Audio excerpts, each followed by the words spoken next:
Before you decorate, before you start renovating your house or your apartment, I want to tell you here 10 items, 10 things that I wouldn't recommend as an architect, as a home decor professional for you to do in your house. I want to help you avoid making mistakes with these decoration items so you don't regret it later, like, oh man, I did this but I regret it, I wouldn't do it again in my house, and redoing it will be very expensive. So these are 10 items. 10 things that I wouldn't recommend, which can help you avoid suddenly having extra costs in your project, your renovation, your house. Grab a pen and paper and take the opportunity to subscribe to our channel if you haven't already, alright? Like this video because it's interesting. These tips are ones I picked for you, though I don't use any of these 10 in my own project, nor do I recommend them to my clients. Hey everyone, how are you doing? All good? I'm Edipo Kleber, an architect, and I want to talk to you now about 10 things, 10 items that I wouldn't recommend you use in your house as an architect. I want to be very direct and practical here to make it easy for us to understand. Let's go. First of all, guys, look, polished flooring in the bathroom, never, all right? Always use satin finish. Leave the polished one for your living room, bedrooms, balcony, or entrance hall, but in the bathroom, always use satin finish flooring. You can use either ceramic or porcelain, no problem, but always satin finish. Never use polished flooring in your bathroom for safety reasons, all right? The bathroom is where we're always in contact with water, like when you get out of the shower. Sometimes there are people who don't like having a rug in the bathroom, they're wearing wet slippers, some people like to take a shower barefoot and so on. If you step on a polished floor, it won't work, it has to be satin, right? I even extend this beyond the bathroom to the laundry area and kitchen. Always try to use satin finish flooring, whether it's ceramic or porcelain. A sink close to the cooktop is another situation I don't recommend for your home. Don't put your sink too close to the cooktop. For obvious reasons, right guys? Imagine you're cooking something with your pots on your cooktop, whether it's electric, gas, or induction, and the sink is right next to it. There you need to wash some dishes or some food, and water ends up splashing onto your cooktop exactly because it's too close to the sink. So pay attention to that as well. If you're in the renovation phase deciding on your kitchen layout, try to leave a reasonable distance between your cooktop or stove if you're not going to use a cooktop and the sink, so you won't have functional problems in the future when you start using your kitchen countertop. A high counter in the kitchen, if you're not used to using one, don't do it, all right? You know those counters by the cooktop that are raised up with a few stools? Guys, it's really functional, but only for those who actually use it. If you don't, it just becomes decoration and you lose space in your kitchen. The high counter I'm talking about can either be part of the counter by the cooktop or an extended section of countertop set higher. Guys, that's how it is. You like to have a quick snack in your kitchen, a coffee, a quick meal. There you have those little stools and you're used to that. You don't really use the dining table much. All right, it's very functional, it's really worth it. But if you're not used to that and you just want to do it because you saw it in a project, because you saw it at your friends or family member's house, don't do it. It's just gonna end up as decoration, you know? That raised section of countertop in your kitchen by the cooktop. That's another recommendation I have for you. If you use it, if you usually do it, okay? But if you don't do it. It'll just be decoration and you'll lose space in your kitchen. Warm white lighting in your kitchen. Guys, I never recommend this. Using warm white lighting in the kitchen. Lighting in the kitchen has to be cool white or at most neutral white. For an obvious reason, which is what I always tell our clients on their projects, I don't recommend using warm white. Why? The kitchen is a place where we need to pay attention. It's a place where you're always handling things with knives, hot food, so you need a well-lit environment. You need to be attentive at all times. So I don't recommend using warm white lighting in the kitchen. Always cool white. Yeah, cool white is very bluish. It's almost blue. Okay, neutral white, all right? But never warm white. Large thresholds, guys. I also would never ever recommend that you use large thresholds in your house, no matter the room.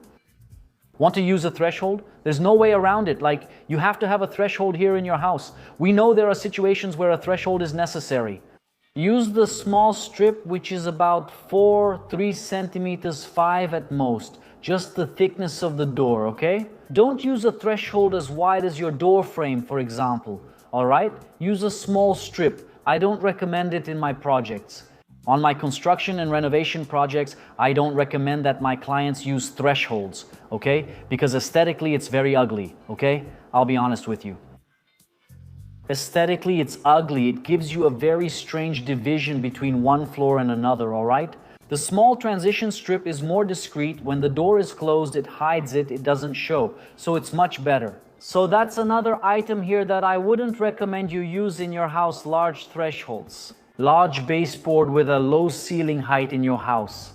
This is another thing I wouldn't recommend using in your house when you have low ceilings. You should also pay attention to this.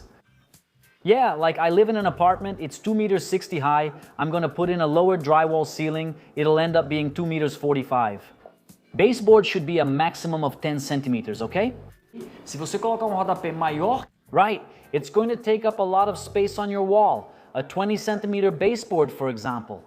It's gonna stand out way more than it should. It's gonna take up a lot of the visual space in your decor, and it won't look good, okay? So, if you have a low ceiling in your apartment, try to use a low baseboard as well. At most about 10 centimeters, 8 or 7. It looks good, it looks nice, it becomes an interesting detail. So that's another item here that I wouldn't recommend either. For my clients to use a large baseboard when you have a low ceiling. Several colors in just one room. Guys, there are situations where it's okay to use several colors in a room, but we're talking about your house, your living room, your bedroom. Don't go putting several, 2, 3 different colors on the walls, especially 2 at most, okay? Wall painting. Let's go. White is universal, it's for the ceiling, okay? That doesn't count, all right? Now let's move on to the wall, okay? Like I have a wall here in my TV room. Okay, you can take the wall where your TV is and use a darker color, but for the others, try to go with a lighter shade, all right? Don't go putting, let's imagine here, a charcoal gray on your TV wall, which is a really dark gray. On the window wall that's next to your TV wall, use elephant gray. On the wall behind your sofa, chromium gray. Then you'll start making a mess of colors in your space and it won't look good. So, always try to use colors that naturally go well together. And at most, use 2 colors per room on the walls, okay? Don't include the ceiling in this count. The ceiling should always stay white. So, work with a maximum of 2 colors. That's more than enough for you to paint the walls in your space. Lighting above the TV. I'm an advocate for not using spotlights, lamps, or any kind of lighting above your TV. If you've been following me for a long time here, you know I always talk about this topic, this situation. Think about it with me. When you're watching TV, do you need lighting above your TV? No. It's not a projector. You don't need to shine light onto the screen. So, there's no need for you to put spotlights or recessed cove lighting above your TV. Put it on the side. Do you want lighting on the panel behind your TV? Okay, the panel is nice, it's cool. You have your TV on it? Cool, great. Put the lighting on the side, but don't put it right above your TV. All right? Guys, it's an obvious explanation. It's just natural. You don't need to. You don't have to put lighting on top of your TV, okay? Those of you who have been following me here for a long time know that I'm an advocate for this kind of situation. I don't like to use it in my projects and I always advise my clients. Look, let's not put lighting on top of your TV. An outlet next to your sink basin. Never do that either, okay guys? The outlet needs to be far from the sink area for safety reasons as well. Because of water and all that, that's an obvious explanation too. There will be an outlet on the wall there in your kitchen by your sink countertop. Okay, but place it a little away from the sink. On the right side, a little away on the left side. But don't put it right behind your sink. Behind the faucet there, right next to the faucet. Don't put it there, okay? Always place it away from your sink for safety reasons. You're there using a blender. The outlet is really close to the sink. You're blending something using a mixer and so on. You're washing the dishes there, water spills and so on. So it's a safety issue. That's another thing I don't recommend you do during your renovation or when building your house. Tiles to finish things off with a flourish on your kitchen wall or on the wall behind your sink, your kitchen basin. Guys, don't use mosaic tiles. That's my personal opinion. Even architects and decorators, I know a lot of people are going to talk about this and comment, just like in the other videos when I brought up this topic, this item. But guys, think about it with me. There are so many types of porcelain tiles nowadays, beautiful ones that you can use on your sink wall by your sink. It looks really cool, it looks really nice, guys. There's no need for you to use mosaic tiles. Mosaic tiles have a lot of grout. Mosaic tiles get dirty very easily. It's a very repetitive type of decoration. So go for porcelain tiles. Porcelain tiles are beautiful, they're nice.